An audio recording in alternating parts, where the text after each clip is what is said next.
This is Daily Blast Live. We're talking about what you're talking about. Real, honest, entertaining, live. DBL starts right now. Welcome to DBL. Erica Cobb, good to have you back. What day is today? Well, let's bring it. It's Friday. There we go. It's April 3rd. Tori has a day off. It's me and Erica in the studio today. There are only 4 of us in the whole studio if we take a look. Our fellow co-hosts are at home resting and in isolation. They're all okay. But before we start, Erica Cobb, how have you been? I haven't even seen you face to face in a while. Man, I know. I miss everyone so much. It's crazy, right? No, I've been good. I mean, my husband's working from home. I'm obviously home most of the time. I've just been trying to stay as productive as possible because, I mean, that's one of the only things that are in our control. You got to stay busy. Yeah. You got to stay busy. But you guys are well and safe. Yeah. How are you guys doing with the new house? We're good. We're moving in. I'm busy. I'm loving it. I'm the only one who seems to be enjoying the pandemic. Oh my gosh. Well, the sickness and all the people out of work aside. Yeah. I'm actually not minding the isolation, I should say, a little bit more. You know, so I doing understand. good. Doing good. All right, Erica Cobb, let's kick things off with a look at the headlines. There are now more than 1 million cases of coronavirus around the world. During the White House briefing yesterday, the president suggested Americans who want to should wear masks or scarves to stop the spread of the virus, obviously. The CDC is expected to make the same recommendation soon, so get used to seeing more of this. Currently, there are at least 5 states with no lockdown orders in place and another 7 with only partial orders. That's something that really bothers Dr. Fauci, who, you know, he talked about it on CNN. Knowing the signs, does it make sense to you that some states are still not issuing stay-at-home orders? I don't understand why that's not happening. As you said, you know, the tension between federally mandated versus states' rights to do what they want is something I don't want to get into. But if you look at what's going on in this country, I just don't understand why we're not doing that. So, Erica, are you going out? How was your day today? I understand I still have to go get groceries and things like that. How was your day today, and do you wear any sort of mask or anything? I haven't been wearing a mask, but I also haven't been out anywhere. We pretty much ordered things in the beginning, and we haven't gone anywhere at this point. It does concern me that Dr. Fauci is concerned. When things like this are happening, who should we be looking to? The doctors, the scientists. Why are we not adhering to his recommendations? When we're talking about numbers between 170 and 240,000 possible deaths, that's contingent upon people staying at home. We already know that people aren't staying at home. So that means that that number increases. The idea that we don't have a federal mandate as to everyone should be doing the same thing across the board in order to contain this is ridiculous. And you know when people are really going to feel it? When it hits home. I'm certainly feeling it right now. I'm scared crapless right now because of a situation that's happening in my family. So, you know, stay at home. Like, just stay at home. And I need someone from the top to say, stay your ass at home. And like you're saying, it's affecting you directly and personally. But people aren't adhering to that because it's not affecting them directly. Yet. Exactly. So I understand your frustration, and a lot of people feel the same way as you. Well, all of us have been affected by the pandemic, and now celebs and industry leaders are opening their wallets and pledging their support. Amazon founder Jeff Bezos is giving $100 million to Feeding America to help restock food banks and pantries. And Patriots owner Robert Kraft sent the team's giant jet to China to pick up 1.2 million medical-grade masks. It's to help replenish supplies in Massachusetts, and singer Miley Cyrus teamed up with cosmetic brand MAC to donate $10 million to local organizations nationwide that have been impacted. And Leo DiCaprio is stepping up, and he is helping to launch America's Food Fund, which has already raised $12 million. Finally, check out this Instagram post from that cutie John Stamos, who is applauding his wife for making those masks at home. It still shocks me, Erica, that we can't get these masks. I understand we're going to China to get them produced. We could produce an organ by printer. I don't know how that works, but I guess we can. Why can't we like start printing masks or mass producing them here? I know you don't have the answer. I'm just thinking out loud. Well, no, and that's the reason why it's all hands on deck, because a few things happen. First of all, the production is based on what the production was or the numbers were before. No one anticipated that the average American citizen would be buying up medical grade masks. Also, we didn't anticipate people who were trying to profit off a pandemic who are sitting on warehouses of masks thinking that that was the way that they were going to make a quick buck. Yeah. So there are a lot of reasons why the masks were misappropriated, but also it's not shocking. Like, if you're a company and last year you only had to produce 1 million of something, and then all of a sudden this year it triples, quadruples, who knows how many masks are really going to be needed by the end of this thing. They just weren't set up for that. Yeah, so, we weren't ready. Right, so now we all have to take on our responsibilities, either if you can create one or figure out another thing. I know you use your scarf. Yeah, so I was going to bring that up. I don't know if so those scarves that you get, I don't know if you guys know what I'm talking about. They're real thin. They go around your neck. I think they use them for fishing, actually. You could use them for skiing. They're real thin, and you pull them up. They're actually the buffs that they have on Survivor. Again, I'm being obscure with these references, but I have a bunch of those at home, and they're just in my closet, and now I broke them out, and I think when I do have to go out to the stores and things, I'm going to wear those. Well, it's smart. If one person's wearing a mask and you're covered up, then the likelihood of it spreading is slimmer. Exactly, exactly. All right, guys. Oprah and Stedman are finally reunited, and it feels so good. Stedman had been self-quarantined in their guest house, but now after 14 days, he's finally free. They shot this video to capture that sweet moment. Get ready, Stedman. Prepare for your freedom. Freedom is coming today. Oh, honey, you did it! Yay! You did it! 14 days of freedom.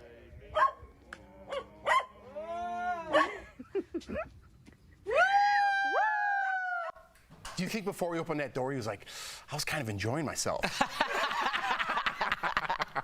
On the estate. Yeah, I mean, that's not really quarantine when you have those type of quarters, you know? Exactly. I mean, it's still, you can't go anywhere. I think people, yes, I understand that people are living on these sprawling estates and it's like it's not the same, and it's not. However, when you're quarantined, you're quarantined. Yeah, I liked Oprah's response to Sabrina, who Idris Elba's wife. Yes. She was like, it couldn't have been me, because Sabrina was like, I get what he got, and Oprah was like, not me.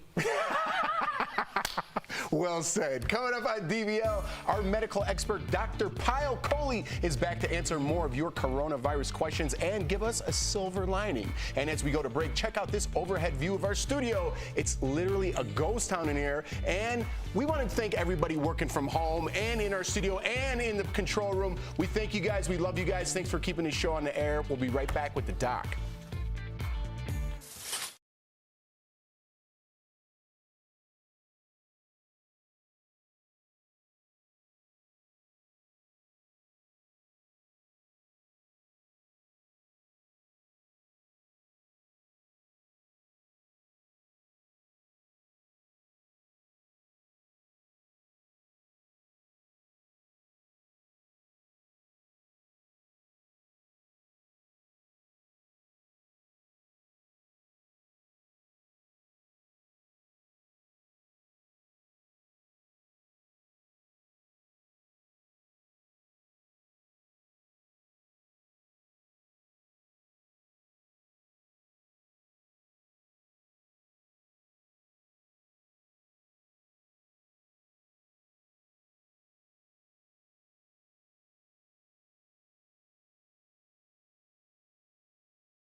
Welcome back to DBL. We're all about facts here, not fear, and providing information to keep you and your loved ones safe. Dr. Payal Kohli joins us live again to answer your questions about the coronavirus. But before we get to those questions, there's some new data, doctor, that is saying men are dying more from the coronavirus than women.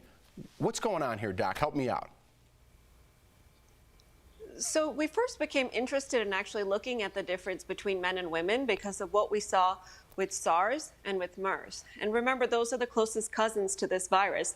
And men were actually dying more frequently than women with those viruses, as well as with this one. And we're seeing the same pattern emerge here. And there's a few possible explanations.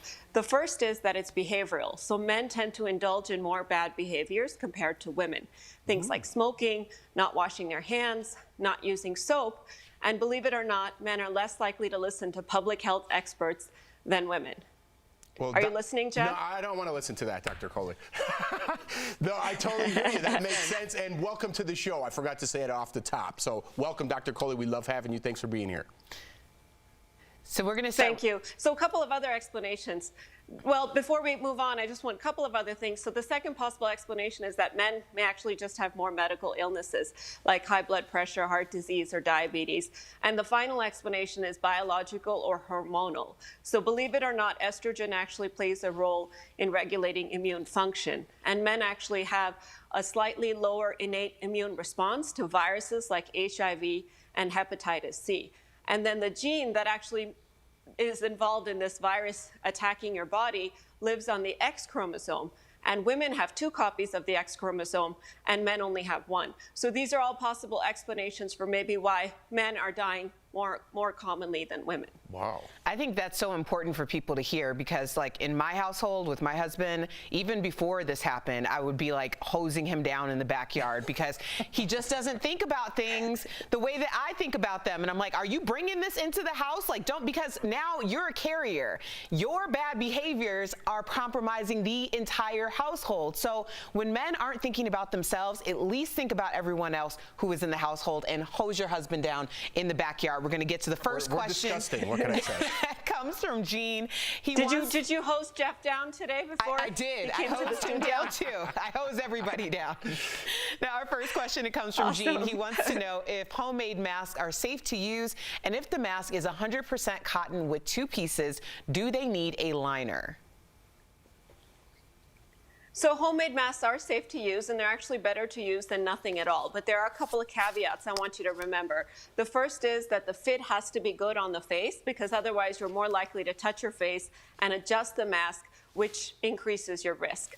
And then the second caveat is that you can't give up on the social distancing. Just because you're wearing that mask, you can't stop social distancing, because really the point of the mask is not to prevent things from getting in as much as it is to prevent things from getting out. So remember, we're wearing these masks to protect our loved ones, to protect our community. And if we all do this, then we're likely to stop the spread of the virus, particularly those people that are asymptomatic and spreading the virus. All right, let's get this next question. And Cecilia says she really wants to get her hair colored. She writes, I have so much gray. Would I be able to go to my hairdresser's house if she's cleaning and sanitizing every day? I think she speaks for a lot of America. Yeah, Cecilia, me too. I want to get my hair colored, but unfortunately the answer is no. At this point, any interaction you have with your hairdresser is not only going to expose you to risk, it's going to expose her to risk. And even if she's not having any symptoms and cleaning the house, it's very possible that she or somebody in her house could be one of those asymptomatic carriers, which we're now seeing could be up to 50% of people could be asymptomatic with this virus. So either you got to embrace that silver or you got to buy the box color, but do not go to her house right now. All right, thank you, Dr. Kohli. I feel like I have a million more questions I could ask you. We have a limited time, but before we go, we want to leave everybody with some good news, the doctor's silver lining. What do you have for us today, Doc? So today, you guys, we're going to do a historical perspective on all the pandemics. So as far back as we can remember, we've lived through many pandemics, and history tells us that each pandemic has left something positive in its wake. So the bubonic plague in the 1350s actually improved the living conditions for the poor. The cholera pandemic in 1854 improved the drinking water that we had. And the Spanish flu in 1918 improved the living conditions for many, many, many people around the world. So the COVID pandemic of 2020 is going to turn us from being a self-centered culture to being a community-centered culture, because everything we're doing, whether it's social distancing or wearing masks, it's not just about protecting ourselves, it's about protecting our entire community. So I think we're going to go from me to us, and in my mind, that's a huge positive. I couldn't agree more with you, Doctor, because we talked about it yesterday a little bit. I hope we do learn that, and I hope now that we're fighting this common enemy, I told you yesterday, that we don't turn on each other once we do get this under control. So I love that silver lining, and thank you for being here all week. Dr. Coley, you actually join us next week, too, so if you have any questions about coronavirus and you want them answered by Dr. Coley, write into us on social media, or you can also email info@dailyblastlive.com. Remember, no panic, just prevention and precaution. Thank you again, Doc. Could someone be stealing?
Welcome back to DBL. We are all navigating through this crazy time, but there's no guidebook for how to treat each other while we're living under these new social norms. Earlier, I spoke with etiquette expert Thomas Farley about the new rules in today's DBL Spotlight. Thomas Farley, thank you so much for being here today. Now, this is a whole new world, and there's a lot to learn, so let's get right to it. The first etiquette tip we need to know is... don't sick shame. So we've got to remember that there are plenty of people out there who are fighting coronavirus. There are some people who maybe just have seasonal allergies. We're coming into pollen season. So it's really important for all of us to have empathy and not treat someone like they are a leper fresh out of the leper colony. And it's important to treat people with compassion at this time. I couldn't agree more with you. How about tip number 2? Yeah, so tip number 2 is really we want to love the ones we're with. So let's face it, we are all spending way more time with our loved ones than most of us are accustomed to. We're homeschooling our kids, we're working from home. So it's really important for us to respect routines, to respect boundaries, to respect personal space. So what's number 3? Don't panic buy. So I get the impulse to make sure you have enough for your family to withstand 3 months of hunkering down. But if you see just a couple of items left of staples, whether it's toilet paper, paper towels, toothpaste, these are things that really could make a vital difference for the next customer. So just because you happen to see 3 and maybe you've gone to the store 3 days in a row and there's been nothing, that's not your cue to take all 3. Take as much as you need. Don't take enough for a lifetime supply. So what would you say tip number 4 would be? So it's really vital at this time that we support our local businesses to the extent that we can. So if you can, do some ordering out, give yourself a break from cooking at home, do a takeout order, do whatever you can to keep those small businesses in business, because frankly, if we don't support them now, they may not be there for us when things return to normal. We don't know when that's going to be. So what's another simple tip everyone could use, Thomas? I think it's vital for all of us, particularly as we're tuned into the news 24/7 and feeling really frightened by the numbers that we're seeing and frightened by the statistics that we're seeing rolling out across the country and across the globe, is to make someone's day. And by that, I mean just a random act of kindness. Maybe it's bringing in a newspaper for an elderly neighbor. Maybe if you're going out for a grocery run, asking that neighbor if they need anything from the store. These little random acts of kindness really can go a long way, particularly now.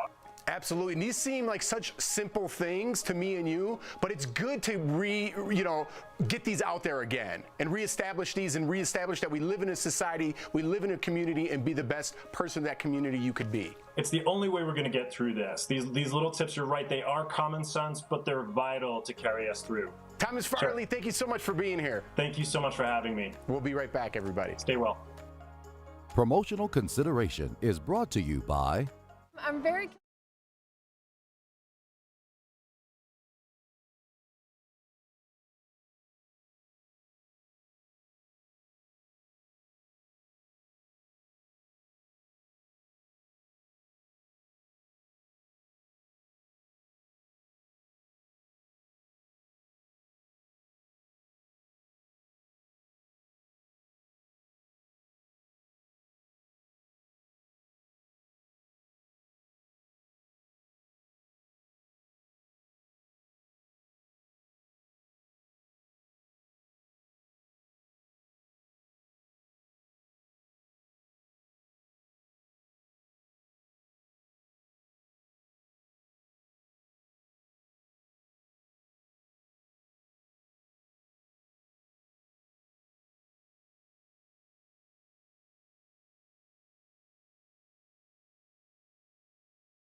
We want some positive news during this whole coronavirus outbreak. Uber is giving back to people who really need the extra help right now. We're chatting about it on today's DBL Drive, sponsored by CarShield. The ride-sharing service is offering 10 million free rides and food deliveries to healthcare workers and senior citizens. Uber also mentioned that food banks and hospitals can participate if they really need extra help. If you qualify, just email impact2020@uber.com. Uber saw a sharp decline in rides last week, obviously, where they dropped almost 70% in bookings. So a lot of people doing extra work on the side are now out of a job. Yeah, that's the reality. And I'm glad that at least with unemployment, it's including freelance and independent contractors so that people can at least have a little assistance to stay on their feet. That's big of Uber to step up when they're getting crushed so much, you know? Well, it's the right thing to do. It's the only thing to do. And at this point, all companies should be stepping up. Like, it is our conjoined responsibility to help citizens help themselves, and that's exactly what should be happening right now. And I think that needs to start from the top down. I know we're seeing it in small communities. I'm seeing it in my community. You know what I mean? There's even apps that you could get on in your neighborhood just for your community. And I know you have it with your door thing, you know? So you could get in your little communities, be like, hey, I need some more of this or I need some more of that. And you could, you know, help your neighbor with essentially just leaving it on their doorstep. You really did move to the suburbs. I'm in the suburbs and I'm fully in. I'm like, bruh, I'm in the city, okay? You don't want your neighbors coming over. No, it's not that. It's just that there isn't, like, you know, depending on where you are, the sense of community is a little different because, you know, just depends, like, obviously where you are. Y'all are very communal. Good for y'all. It's new to me. It's new to me. I'm taking it all in stride, but listen, I'm eating it up. Yeah, you know, I know. I didn't think I'd like the suburbs, but if you're going to go into something, I'm not going to tip my toe in. I'm just going to cannonball right in. You are all in the do-it-yourself home projects. Yeah. You've, like, flipped your whole crib. You're doing all sorts of stuff. Go, Jeff. All right, guys, before we go, we are honoring soul singer Bill Withers. His family says he died on Monday of heart complications. He was 81 years old. Withers was known most for his songs like Lean on Me and my favorite, Ain't No Sunshine. Before we go, guys, we want to leave you with some of his music. We'll see you guys same time, same place next week. Here you go. I just might have